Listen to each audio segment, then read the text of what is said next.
This whole video was filmed on a 2-legged tripod, so a 2.5-legged tripod, I guess. So be sure you give me a big like because this was fun. Look at this. This will be good. This is a good way to balance the shot. This works too. I'm good. Don't worry about me. So guys, is the Mavic Pro worth it in 2018? Is it a relevant piece of technology that you could go out and buy today and still be okay buying it? It came out all the way in November 2016. So the Mavic Pro's been out for about 1.5 years now. So basically what my question is it still relevant? Is it still worth it compared to the other drones on the market right now? And to do that, we're gonna discuss the pros of the Mavic Pro, the cons of the Mavic Pro, compare those pros and cons to all the other DJI drones on the market right now. They are some of the best drones, so it's only necessary that we compare them all together. And then I'm gonna discuss the possibility of a Mavic Pro 2, when it could maybe come out, what features it could have, should you wait to even buy a drone right now? So we're gonna discuss all of that. This video is gonna be super long probably, so grab yourself a drink, some popcorn, and let's get started. Okay, so the first thing we're gonna cover is portability. For that conversation, we're going to be getting the Phantom 4 Pro out of the picture right now because, I mean, it's portable, it's in a nice box, but it's not a portable drone in that regard. You can't like travel with it easily. So we're gonna set that down. The 3 drones we have are the Mavic Pro, Mavic Air, and the Spark. Obviously, the bag does not determine the size of the drone. This bag is a little bit bigger. It holds 4 batteries. My Mavic Pro, I can even get a camera in here too if I wanted. So let me just show you. We're gonna compare the Mavic Pro to the Mavic Air and the Spark. So you can kind of get an idea of what they look like. So obviously you can see the Mavic Pro is bigger than the Mavic Air and the Spark. If that's something that you absolutely have to have, then don't get the Mavic Pro. But I think the Mavic Pro does have some really interesting advantages that make the size worth it. So we're gonna talk about those in just a little bit. And a lot of the comparisons with the Mavic Pro are just going to be with the Mavic Air, just because the Mavic Air is the most recent DJI drone to come out. It came out this year. Like I said, the Mavic Pro came out in 2016. One thing I really love about the Mavic Pro is the propellers. They fold, which may not seem like a big deal, but the Mavic Air propellers, they don't fold, which sometimes when you're like trying to fold up your drone, they get in the way. So I could really see people like bending their propellers for that reason, just because they don't fold. Also, I've heard where like, if you ever run into something, having foldable propellers could lessen the damage to the propellers and the drone.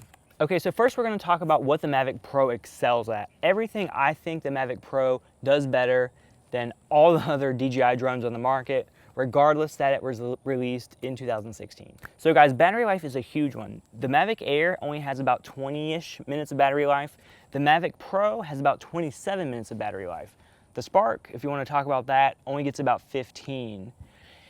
So it just depends. Like, yeah, you can buy more batteries, but in my opinion, if you're one that likes to like set up a good shot, if you want to do like tripod mode and time lapses, the extra battery life is really important on the Mavic Pro.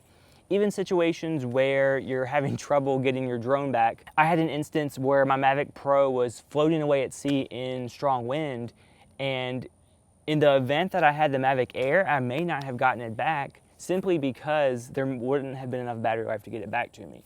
So you shouldn't rely on battery life as being like a reason to save your drone or prevent it from flying away. Having the extra battery life is definitely like an insurance policy if you ever run into an issue like that. Okay, another big pro of the Mavic Pro would be the range. So DJI says the range of this thing can be 4.3 miles. I've never flown it that far. I've flown it maybe a mile or 2, but it's like, it's perfect. Like the quality doesn't break up. It streams perfectly in 720p and 1080p, depending on what you're doing. The Mavic Air, on the other hand, doesn't have OcuSync for the transmission. It uses something just basically called like enhanced Wi-Fi. So that should go about 2 miles. I haven't flown it that far. We're going to do a range test today too to really see like what the deal is so you can be the judge for yourself. I think with enhanced Wi-Fi though, if you fly in a very densely populated area, you may have some trouble, especially if there's a lot of signals. But again, it all depends on where you fly. If you're flying at the beach in the middle of nowhere, then this should probably be okay. But the extra range is definitely great on this. And then the Spark, the range is even less than these two. But like I said, we're gonna compare everything. Okay, so for my range test, what I'm gonna do is just kind of simulate a little bit of interference, like I'm underneath these trees. So we're gonna do the Mavic Pro first, see how far it can go before it triggers return to home. So right now it's just gathering satellites. We have 6 right now. We're underneath the trees, so it's gonna take a little bit longer. So one thing to keep in mind, the home point has been set, but I'm above trees, so I'm not going to rely on that to land. So we're gonna fly it out. And also, I'm really bad about this, but you're supposed to basically do the antennas like this, so the information is going out like that. The data doesn't come off the top. So I have it like that, and then these are gonna be facing towards the drone. So I'm just gonna do 100 feet in the air. You can see what I'm talking about with the tap to focus. You have to focus on stuff, and you can see it like kind of like hunting and for it. So obviously you do wanna fly line of sight whenever possible. I'm in the middle of nowhere, so I don't really have much chance of running into anything. And also too, if you sit in the shade like this, you can compose your picture better. You can see on the screen how the picture looks. So right now we're at 2,400 feet. Like, there's trees right in front of me. There's a lot of like just interference from stuff like that. Like, I don't have a very clear line of sight of the drone, and we are at 2,800 feet right now, 85% battery life, 22 minutes of flight time left. So we're doing great. Like, as far as battery life and range, this is where this thing kills it. And I don't have sports mode on. I will use sports mode for the way back, just so you can see like as far as the top speed and stuff like that. If I actually like stood out there, you know, in the middle of the field and pointed, I could probably double my range. But yeah, we're at, yeah, the image is like basically dead. It's disconnected. Let me just walk out here so I can see it again. And I'm flying back. It's a little like finicky because the range isn't very strong right now, but it will improve as I come back.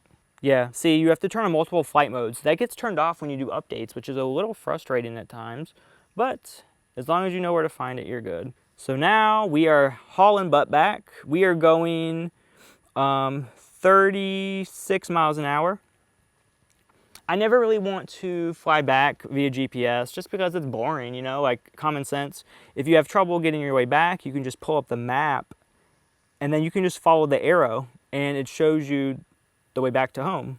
So like I mentioned, top speed on this drone is 40 miles an hour. That's like no wind. So obviously we're flying against a little bit of wind right now. We are going 39 miles an hour right now. So, I mean, it is topping off pretty close to the max. And I'll be right back. I'm just gonna go get my drone. Okay, so that was the first drone. That was the Mavic Pro. I thought that was a really great real world test because you're not gonna have perfect, you know, line of sight in every single situation. Let me just show you like where I am so you can see. Like, I was sitting right there at that table, but then the controller, whoa, you see how tilted my thing is, but so I was sitting right there, but you can see like the trees I'm under, like there's a lot of coverage, so it's not perfect line of sight. And also a great thing to point out is that it has over 50% battery life by the time it came back, but it went so far. But it was like over 6,000 feet. So what we're gonna do now is test out the Mavic Air. So the Mavic Air, same basic like feel in the hand when you're flying it. The controller feels the same. It's a little bit lighter than the Mavic Pro. It also doesn't have the flight data on it. And it also has the little thumbsticks that you screw in, so that helps with even better portability. But the biggest test we're testing out right now is the battery life and the distance it can fly before it returns to home. And now we're gonna go the same general direction.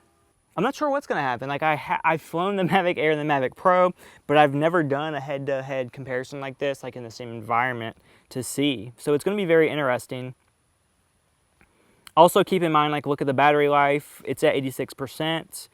and the battery life is at 14 minutes. With the Mavic Pro, when we were in the same situation, it was at like 20 some minutes to go. But I mean, we're already at 2,500 feet, which is honestly way more than line of sight. So that's great to see. The only thing to keep in mind is we're not in an area that's really densely populated or like at all populated with Wi-Fi and other interference. If it makes it to 4,000 feet, I'll actually be surprised considering where we're at. I'm gonna push it a little bit more to see if we can get it to 4,000. Nope, it just went black for a second. Okay. So what we'll do, it got to 3,800 feet. So it is hauling butt back to us right now. You can see the speed. It's at 39 miles an hour, pretty much the same speed as the Mavic Pro.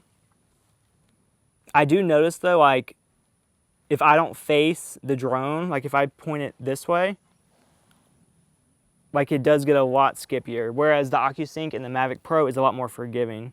And there's a lot more like latency. You can see like where it skips and stuff like that.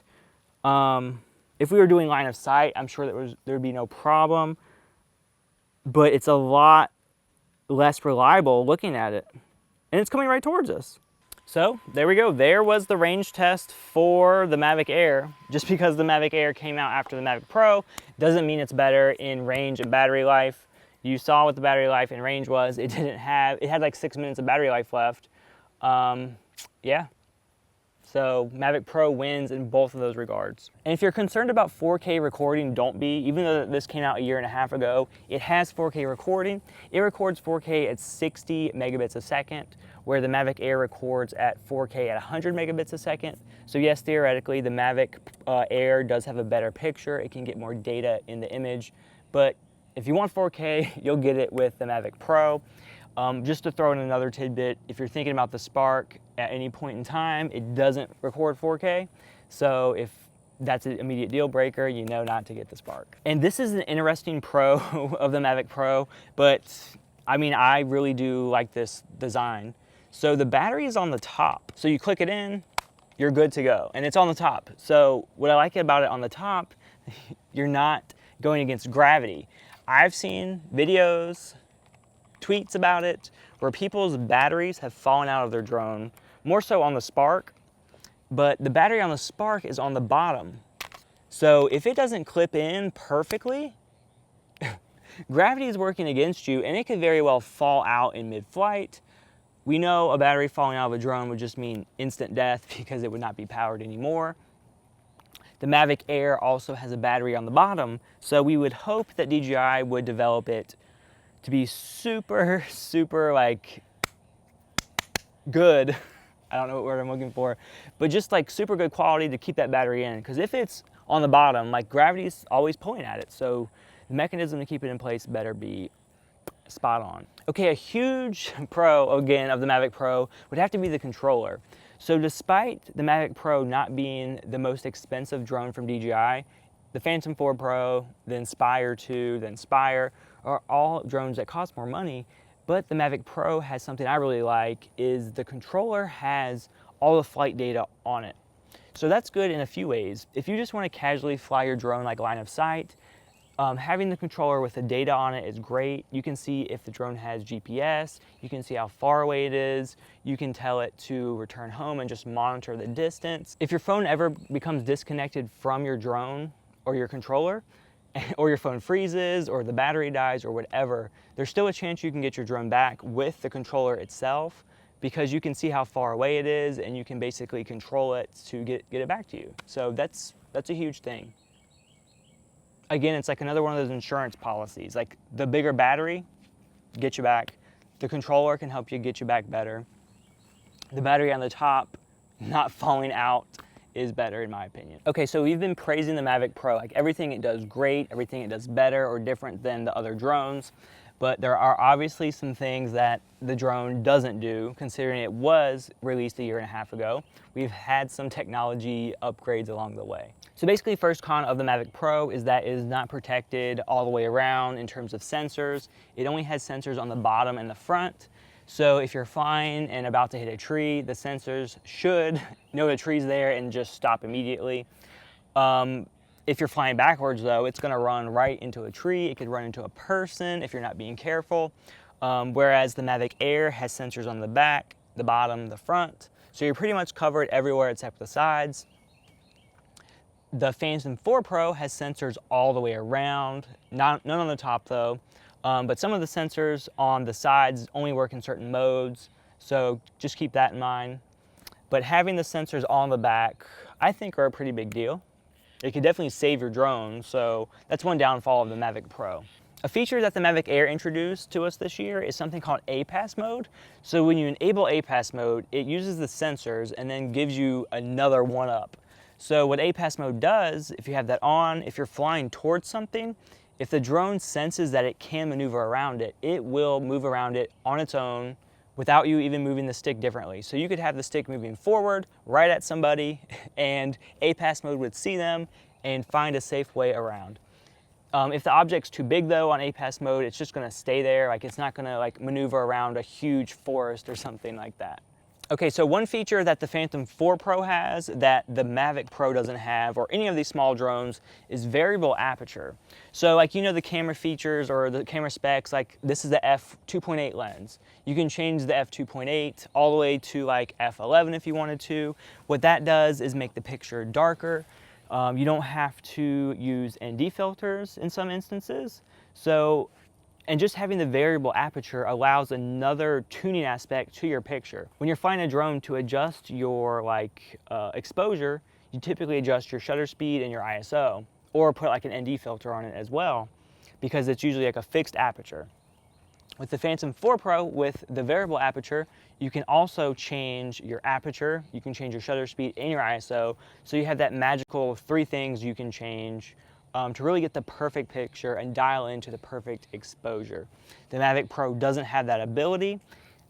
The Mavic Pro 2 could, so that's just one thing to think about.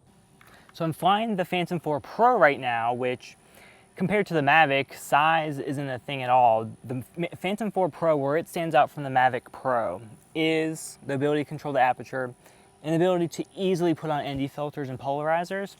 And I just want to show you what maybe the Mavic 2 could have. If the Mavic 2 has the ability to do variable aperture, you can basically film in full auto or full manual mode without ND filters. Like right now, my exposure value is 0, which means it's perfectly exposed, and I only have my shutter speed at 80, which I'm filming at 24 frames per second, so 80 isn't too bad. I could even shoot at 60 frames per second, and then it would be perfect. And another thing with the Phantom 4 Pro, like you can definitely just see all the freaking data in the image with the polarizer. Obviously it depends which way you face, but you're gonna see a lot more data in the clouds and in the horizon. Like it's a really pretty picture versus when you fly with some of the smaller drones. If you fly without filters or if you fly in the middle of the day, you're gonna get a really blown out picture. The Phantom 4 Pro just does perfect in that regard. If I'm not strapped for space, I will always take the Phantom 4 Pro over the Mavic. But that's a question you have to ask yourself: is portability worth it? If you can figure out how the Mavic Pro works, the best way to shoot the best stuff, when to shoot, the filters to use, then you'll also get a great picture. But I really think the Phantom 4 Pro does a great job. So the Spark actually has one feature that none of these drones have that I wish that they all would develop sooner or later. So the Spark, you can charge its battery through micro USB, which means you can just take a normal battery pack on your vacation or traveling and charge the drone right on the go. Whereas these drones, you have to bring a battery charger for the batteries, charge them individually. If you're out and about, you may not be able to charge them. Whereas this drone, I could charge right now if I wanted to, and it's just super convenient. So it may have something to do with the battery being a lot smaller, but I kind of wish DJI would bring that tech to the Mavic Pro, the Mavic Air, and the Phantom line.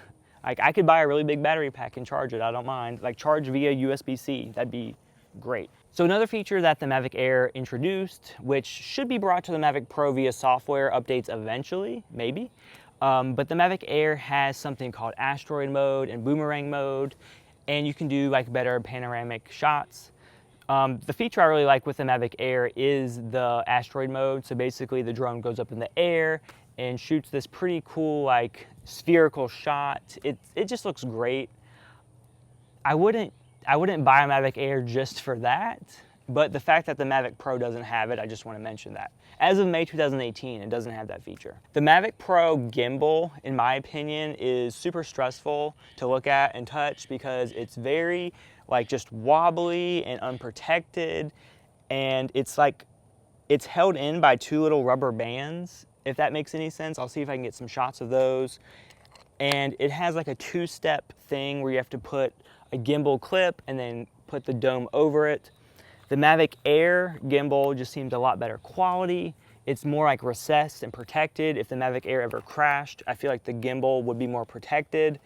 And removing the gimbal clamp and cover is one just object. It's really easy to do. A lot more thought went into this, a lot more engineering, I think. I think the aspects of this gimbal and the cover are going to be going into the Mavic Pro 2. So that's one thing to keep in mind if you are on the fence about the Mavic Pro right now. So a great feature that the Mavic Air brought to the DJI line of lineup of drones is that it has internal storage. So the Mavic Air has 8 gigabytes of internal storage, not a lot. It's not going to record your whole vacation, but what it does allow you to do, I definitely have had times where I've forgotten my SD cards. All 4 of these drones have SD cards in them right now, but I've had times where I've ran outside to record something really quick, only to find out I forgot my SD card. I have to go back in, I have to take my drone back in, depending where I'm at. I could have missed the shot, but the fact that this has that 8 gigabytes of internal storage, could really be a lifesaver. And if you've ever gone on vacation and forgotten an SD card, depending on where you go, the markup is ridiculous. One time I went to the zoo, forgot my SD card for my camera. I bought like a 2 gigabyte card for like $30. It was a ripoff, but at least the Mavic Air will prevent you from having that. Mavic Pro has no internal storage. The next Mavic Pro may, so another thing to keep in mind. So all of these drones have the ability to activate sports mode. The Mavic Pro is the second slowest, actually. So the Phantom 4 Pro, these are all just guesstimates from my mind, from memory, can go about 45 miles an hour. The Mavic Air can go 41 miles an hour. The Mavic Pro can go 40 miles an hour, so slightly slower. And then this bad boy right here, I think goes like 30 miles an hour. So it's about comparable from the Mavic Air to the Mavic Pro. The only thing to keep in mind, the Mavic Pro is much bigger when it's unfolded and flying. So the Mavic Air seems a lot more responsive and just agile and fast. If you want a drone that you're going to take pictures with, but you're also going to have fun with, both of these will do great. But the Mavic Air, I do want to point out, is a little bit zippier and appears to be a lot zippier. So this is a feature of the Mavic Pro, is tap to focus. Now it's really good in certain situations because if you're close enough to something, you could theoretically get that depth of field effect that you like to see in your smartphone cameras or DSLRs. It's not going to be crazy, but you can get it. The only problem is with tap to focus, if you fly up near something, it could basically autofocus on that. Then you fly up in the sky and then everything is going to be out of focus because the camera was once focused on something closer. DJI did provide updates like throughout the months that allowed autofocus, but sometimes it just doesn't autofocus on the ground. So when I'm using the Mavic Pro, I always find myself like just tapping on the screen, like tap, tap, tap. Like anytime I change elevation or have a new subject, I'll always tap to focus to make sure it is focused on it. Whereas the Mavic Air still has a great camera, 4K camera, but it doesn't have tap to focus. It just focuses to infinity. So it's always in focus as long as you're not super close to something. So having that like don't worry about it feature of the Mavic Air is amazing. I really hope that DJI does fix, I'm getting ants on my drones. I really hope that DJI does fix that with the Mavic Pro 2. Like, if it's a portable drone, you want to get it up, fly it without much worry. Having that autofocus worry in the back of your head is just kind of a pain. If you just want to have a drone that's stable, from a good company, has good software, will just hover in place and you don't have to worry about crashing it, The Mavic Pro is great for that. All of these drones use GPS. They all can hover perfectly still. They'll all return home when you tell them to on the controller. So don't worry about that if that's something you're worried about. Not one is much better than the other in terms of stability and coming back home with GPS. So since the Mavic Pro has bigger motors, it should theoretically be stronger in the wind. It should be able to fight the wind better. So just keep that in mind as well. So if subject tracking is something you want to do, all of these drones offer slightly different features, but they all offer like the same thing where you can tap on somebody and track them around. You could track a person, an object, boat, whatever you want. The Mavic Air does allow multiple selection, so you can track multiple people. But if you just want basic like object tracking for a car or a person, any of these will work. So we got to talk about price. Like, that's a huge thing. When the Mavic Pro first came out a year and a half ago, it was $999, and if you wanted the Fly More bundle with the extra charger, batteries, case, you know, it was more. I think it was probably $12.99 for that. Right now on DJI's website, they have the Mavic Pro listed as $899, so that's a $100 price drop. But if you're a savvy shopper, look around on Amazon right now, like the price is around $800. The MSRP of the Mavic Air is $799. So the price of these are pretty similar right now, depending on where you look. You can also find bundles that include more like batteries and stuff like that. If these are still too expensive for you, you can always get the Spark. By itself is about $300. If you want a controller and another battery, throw in about another $100. So depending on where you find it, you could get this with everything for like $400 or $500. So the Mavic Pro being worth it a year and a half later, the final thought to think about is its successor. So the Mavic Air kind of was a successor of the Mavic Pro, but the smaller battery life, the lessened range, definitely is a downgrade in some regards. So there has to be a Mavic Pro 2 coming out. There hasn't been anything officially announced by DJI, but it's gonna be coming. The Mavic Pro was such a huge success. We're hoping of some really great features in the Mavic Pro. You could obviously search up on the internet like all the features and wish lists of the Mavic Pro 2. We don't really know for sure. What I really want on the Mavic Pro 2 is this. So I want them to squeeze out a little bit better battery life. 27 minutes on the Mavic Pro is great. They released the Mavic Pro Platinum that has 30 minutes, so that's even better. If they can get like 35 to 40 minutes on the Mavic Pro 2, like that would be a game changer. I don't know of any like standard quadcopter that has battery life like that. And then also too, if they can improve the gimbal to make it more so match the Mavic Air, like sturdier feeling, a better gimbal guard, but then also improving optics on the camera. If they could somehow get a 1-inch sensor on the Mavic Pro 2, like the Phantom 4 Pro has, that would be amazing. The problem with the Mavic Pro is that the gimbal is so freaking delicate. I never want to put ND filters on it, and ND filters help with image quality and make your image and video look more cinematic. I don't want to do that with the Mavic Pro because it just feels so fragile. I don't want to touch it. And also, like I mentioned, the Mavic, the Phantom 4 Pro having is variable aperture. I don't know if they could do that. Like a 1-inch sensor and variable aperture in the Mavic Pro 2 is probably asking a lot. If they could do something like maybe, I don't know, if they could do something better and have variable aperture, that'd be great. It is asking a lot, I know, but they're DJI. If they can do it, then it's going to be groundbreaking. And another thing that would be great would be water resistance. Like, we've all flown our drone, like the sun's setting, it's really pretty out because it's cloudy, but it's also could rain. So having the ability to have water resistance in your drone would be great. Like, obviously it's not going to be waterproof, but being able to withstand some drops or even maybe like a slight downpour for a little bit would be a great feature. And this is just kind of something I pulled out of nowhere. I don't even know if it's possible. It would make the drone bigger too, which wouldn't be good. But if they could somehow fit like a small internal battery into this drone that basically charges itself from the external battery, and what it would do is either like save the drone from crashing if the battery ever fell out, or if the drone did crash, it could be used to throw out like GPS coordinates to help save the drone. I don't know, something like that could be cool. But the more you think about it, as far as the added size and how batteries just deteriorate over time, it could also be an issue. So that's just a weird wish list thing. So final thoughts, like I need to recommend you something to buy right now.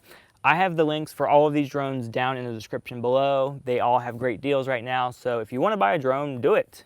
But if someone came to me right now, sat right in front of me and said, which drone should I buy? I want a portable drone that can record good footage. What I would do right now is buy the Mavic Air. You're not gonna have the best range, you're not gonna have the best battery life, but since the Air just came out, it's more fresh, it's got the best features as far as software, obstacle avoidance.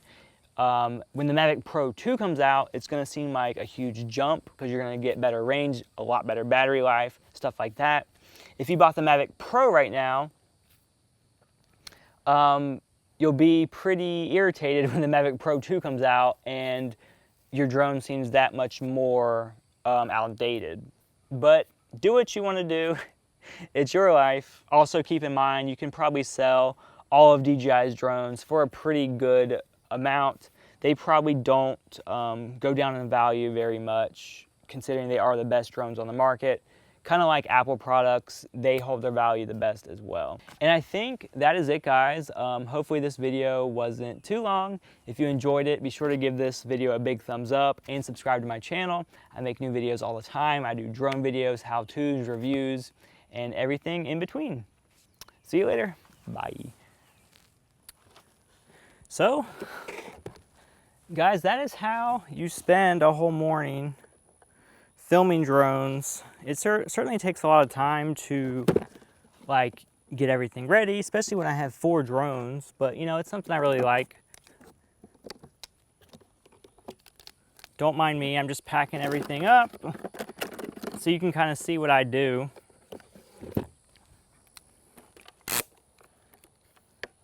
What a lot of people don't realize is that a lot of work goes into video making, a lot more than just, you know, filming, editing. You gotta pack everything up, you gotta drive to where you're gonna fly, you gotta make sure you don't forget anything. And then before you go out, it's like you gotta make sure all your batteries are charged, you have to make sure updates are installed, or sometimes the drones won't fly. You have to make sure your controllers are charged, make sure your smartphone's charged, make sure your camera's charged, make sure your microphone is charged. It's a lot of work, but I love it. I am getting real hungry though, because I got up first thing in the morning, had a single cup of coffee, and I'm like dying right now. I had a single cup of coffee and I came right here to film, so I'm about to go to McDonald's. I normally don't go there, but it's like I'm starving. And then I'm going to edit this video while I eat, and you will see this video up the same day. What a lot of people don't realize about me is like once I get started on a video, I don't stop, like I don't take breaks. I don't put the like most effort into my videos, but I still try, but I just don't have like a lot of time to do it. Like you'll never see fancy editing or anything like that.